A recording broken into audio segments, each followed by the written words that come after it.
प्यारे दोस्तों, आज हम आप लोगों को 10 मुहर्रम की रात की एक सच्चा वाकया सुनाने जा रहा हूँ, जिसको सुनने के बाद आपकी रूह कांप उठेगी।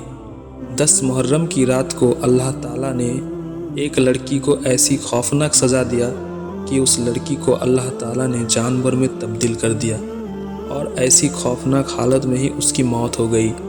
लड़की ने ऐसी कौन सी गुनाह की थी जिसके कारण अल्लाह ताला ने उसको इतना बड़ा सज़ा दिया। आज की इस वाक़या को मुकम्मल जानने के लिए ये वीडियो आप लोग पूरा देखिए और हमारे YouTube चैनल इस्लामिक डिस्कशन को ज़रूर सब्सक्राइब कीजिए। चलिए शुरू करते हैं आज की ये दर्दनाक वाक़या। प्यारे दोस्तों, दूर की एक गांव में मियाँ बीबी दोनों रहते थे और उनकी एक लौती एक लड़की थी जिसका नाम था गुलनाज। और गुलनाज के वालिदैन ने रसूल पाक के ख़ानदान को बहुत ही प्यार करते थे और जब मुहर्रम की महीना आता तब गुलनाज के घर पर मुहर्रम महीने के पहले तारीख से ही सभी लोग इबादत में मशगूल रहते थे और साथ में अहले बैत और शौदाए करबला के लिए नियाज फातिहा करते थे। शरबत बनाकर सभी मोमिन भाइयों को पिलाते थे और गरीबों को खाना खिलाते थे। रोज़ेदार के लिए इफ्तार के इंतज़ाम करते थे।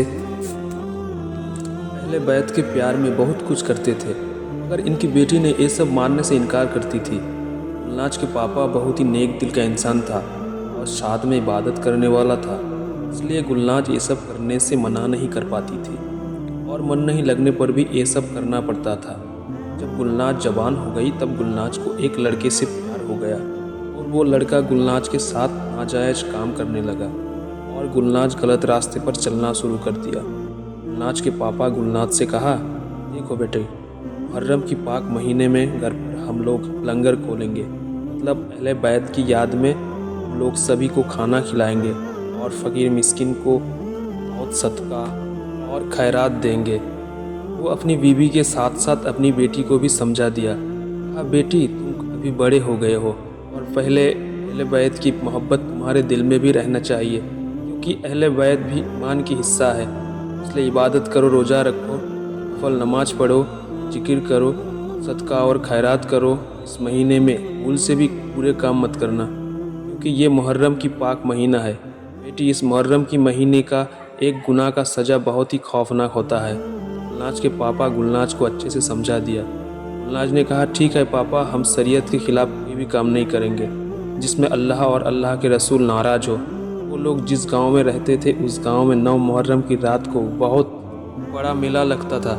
9 मुहर्रम की रात को गुलनाज का आशिक गुलनाज से कहा, मैं आपसे मुलाकात करने जा रहा हूँ। गुलनाज ने कहा, हम नहीं आएंगे क्योंकि घर पर बहुत सारा काम है और मेरा पापा बहुत ही सख्त मिजाज का है। मेरे पापा किसी भी हालत पर जान गए तो मेरा जीना हराम कर देंगे।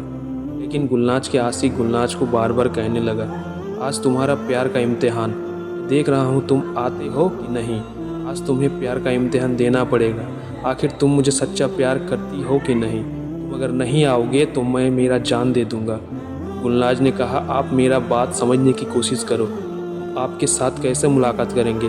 गुलनाज के आशिक गुलनाज को कहा, तुम अपने अम्मी पापा से कहो कि तुम हज़रत इमाम हुसैन रज़ी अल्लाह अन्हु के मेला देखने जाओगे और तुम अपने सहेली के साथ जाओगे। अगर उनके मन में तो अच्छे काम करने का मकसद नहीं था, ना ही उसके मन में इबादत करने का कोई शौक़ था। गुलनाज ने कहा, ठीक है, मैं कोशिश करके देख रही हूँ। गुलनाज ने अपनी अम्मी के पास आई और आकर कही, अम्मी, आज तो 9 मुहर्रम की रात है। आप तो जानते हो कि यहाँ पर कितना बड़ा मेला लगता है। हमारी सहेली लोग अपने घर वालों के साथ मेला जा रही है, मैं उसके साथ जा सकती हूँ। थोड़ा हज़रत इमाम हुसैन रज़ी अल्लाह अन्हु के मेला देखने जा रही हूँ। आप पापा को बताइएगा मत और मैं बहुत जल्दी वापस आ जाऊँगी। तो मस्जिद पर रहेंगे, इबादत करेंगे। पापा आने से पहले मैं घर वापस आ जाऊँगी। तब उसकी अम्मी ने सोचा, मेरी बेटी तो कोई गलत काम पर नहीं जा रही है और उसके साथ उसके सहेली भी रहेगी, सहेली के घर वाले भी रहेंगे।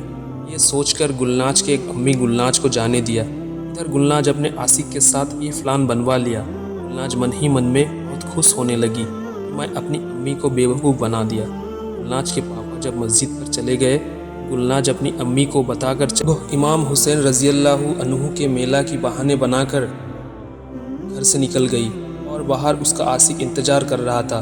गुलनाज एक गैर मर्द के साथ निकल पड़ी। वो लड़का उसको कोई मेला या अच्छी जगह पर नहीं लेकर गया, बल्कि गुलनाज को लेकर अपना घर आ गया। और वो लड़का के घर पर कोई भी मौजूद नहीं था। लड़के का घर पूरे खाली था। गुलनाज के आशिक गुलनाज को गुनाह करने का दावत दिया और गुलनाज भी उसको मना नहीं कर पाई। दोनों इस इबादत करने वाले रात में, जिस रात में अल्लाह ताला की जिक्र किया जाता है और कुरान की इबादत किया जाता है, अल्लाह के रसूल और अहले बैत की शान में दरूद जाता है, और उसी समय जिस समय इमाम हुसैन की शान में गुजारा जाता है, उसी समय वो दोनों एक नाजायज़ काम पर मुब्तला हो गए। उसकी सज़ा बहुत ही खौफनाक है। नाजायज़ काम पूरा करने के बाद लड़की ने कही, अपना घर जा रही हूँ, हो सकता है मेरे पापा घर आ गए। ये बोलकर वो अपने घर आ गई। गुलनाज भी की अम्मी गुलनाज को देखकर बताई, अच्छा हुआ तुम आ गई, अभी तुम्हारा पापा आने वाले हैं, अभी जाकर फटाफट वज़ू कर लो और फिर नमाज अदा करो, फिर उसके बाद आशूरा के रोज़े के लिए उठना पड़ेगा। लेकिन गुलनाज के मन में ये सब करने का इरादा नहीं था। वो रोज़ा रखेगी, इबादत करेगी। लेकिन उसने कही, ठीक है अम्मी, मैं जा रही हूँ। और फिर वो अपने कमरे में आ गई और आकर सो गई। फिर रात भर सोकर गुजार दी। सहरी के वक्त गुलनाज की अम्मी आई और गुलनाज को जगाई और कहने लगी, बेटी चलो सहरी कर लो। गुलनाज बहाना बनाने लगी, कहने लगी, अम्मी मेरी तबीयत अच्छा नहीं, रोज़ा नहीं रख पाऊँगी। गुलनाज ने इबादत करने वाली रात में गुनाह करके गुजार दी और अल्लाह ताला को राज़ी करने के बदले अल्लाह ताला को नाराज़ कर दी। लेकिन वो आशूरा के दिन ऐसे गुनाह किया जिसके कोई माप नहीं, और ऐसी एक रात में उसने गुनाह किया, उसके लिए उसको सज़ा ज़रूर मिलेगी। गुलनाज अपने मन में सोचने लगी, मैं जो भी किया सही किया। लेकिन उस दिन तो उसको कुछ भी पता नहीं चला, मगर उसके बाद दिन से ही उसको पता चलने लगा कि उसके शरीर भारी हो रहा है, शरीर में कुछ बदलाव भी आ रहा है। पहले इसके लिए उसको कोई भी फिक्र नहीं हुआ, लेकिन कुछ ही देर के बाद उसके हाथ और पैर जानवर के जैसा होने लगा। साथ में उसका शरीर में बड़ा बड़ा बाल उगना शुरू हुआ और उसका जुबान बंद हो गया। गुलनाज की अम्मी जब उसकी ये हालत देखी, कहने लगी, बेटी तुम्हारे साथ क्या हुआ? बेटी ने कुछ भी कह नहीं पा रही थी, क्योंकि उसका जुबान बंद हो चुका। उसके आँख से सिर्फ आंसू निकल रहा था और ये बताने की कोशिश कर रही थी कि मैं बहुत तकलीफ़ में हूँ, और अम्मी को कुछ भी बोल नहीं पा रही थी। थोड़ी देर के बाद अल्लाह ताला ने उसको ऐसी जानवर में तब्दील कर दिया, उसको देखकर सभी उसको नफ़रत करने लगे। उसका सारा शरीर बाल से भर गया था और वो एक अजीब किस्म का जानवर बन गई थी, और उसके हाथ साथ साथ उसके पर और भी एक अजाब नाजिल हुआ कि वो कभी कुछ खाने पीने नहीं सकेगी। उसको पानी पीने के लिए दिया जाता था, वो पानी पीने की कोशिश करती, लेकिन पानी गले के उस पार नहीं जाता था। उसका हालत मुर्दा इंसान से भी बदतर हो रहा था। गुलनाज की अम्मी बहुत रोने लगी और गुलनाज के पापा को ये सब बातें बताई। गुलनाज के पापा भी बहुत तनाव में रहने लगे। अचानक मेरी बेटी को ऐसी कौन सी बीमारी हो गई? फिर उसको डॉक्टर के पास ले गए, लेकिन डॉक्टर की दवाई भी काम नहीं किया, और कुछ दिनों के बाद उसकी हालत और भी ख़राब हो गया। फिर गुलनाज के पापा गुलनाज की अम्मी को कहने लगा, उसका हालत अचानक ऐसे क्यों हुआ? ज़रूर वो कुछ नाजायज़ काम किया है जिसके कारण उसको इतना बड़ा सज़ा मिली। गुलनाज की अम्मी गुलनाज के पापा को बताए बगैर गुलनाज को मेला जाने की इजाज़त दिया था, क्योंकि गुलनाज की अम्मी को भी पता नहीं था कि वो मेला पर नहीं जाकर कोई नाजायज़ काम पर मुब्तला हो जाएगी।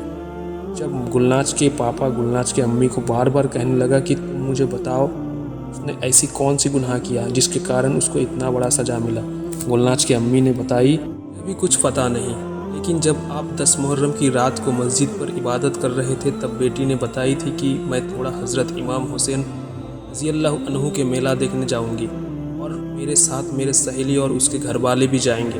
इसलिए मैंने गुलनाज को जाने की इजाज़त दे दिया था, और मैंने उसको कहा जल्दी वापस आना। मैं आपको डर रही थी, इसलिए मैंने गुलनाज को कहा था तुम्हारे पापा की मस्जिद से घर आने के पहले वापस आ जाना, और आपके पास मैंने इजाज़त नहीं लिया। जब से गुलनाज मेला से वापस आई, उसके बाद से ही उसके साथ ऐसा हो रहा है। गुलनाज के पापा गुलनाज की अम्मी के ऊपर गुस्सा होने लगा और कहने लगा, ये तो मेरा नाफरमानी कर दिया, मेरा इजाज़त लिए बगैर उसको मेला जाने दिया। फिर इतना बड़ा रात में, जिस रात में सब इबादत करते हैं, नफल नमाज पढ़ते हैं, कुरान शरीफ तिलावत करते हैं। उसने जो कुछ भी किया अल्लाह ताला को सब कुछ पता है। और उसने ऐसा कुछ काम किया जिसके कारण उसको इतना बड़ा सज़ा मिली। अरे दोस्तों, उसके अम्मी पापा कुछ भी नहीं कर पा रहे थे और उसकी हालत पहले से और भी बिगड़ता जा रहा था, क्योंकि गुलनाज 3 दिनों से कुछ भी नहीं खा पा रही थी। उसके बाद उसकी मौत हो गई।